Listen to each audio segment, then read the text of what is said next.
চলতি বছরের এইচএসসি ও সমমানের পরীক্ষা শুরু হয়েছে গতকাল বৃহস্পতিবার। প্রথম দিনে রাজধানীর সরকারি মিরপুর বাংলা কলেজ কেন্দ্রে একজন শিক্ষার্থী পরীক্ষা দিতে পারেননি, কারণ অসুস্থ মাকে হাসপাতালে পৌঁছে দিতে গিয়ে কেন্দ্রে পৌঁছাতে তার দেরি হয়েছিল। গণমাধ্যমে এ খবর প্রকাশের পর বিষয়টি কর্তৃপক্ষের নজরে এসেছে।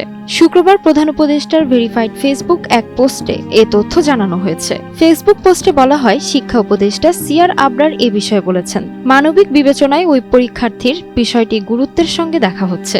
বাংলা প্রথম পত্রের পরীক্ষা নেওয়ার বিষয়টি পাবলিক পরীক্ষা গ্রহণ সংক্রান্ত আইন ও বিধির আলোকে সমাধানের চেষ্টা করা হচ্ছে। তারই দুঃসময়ে আমরাও সমব্যথী।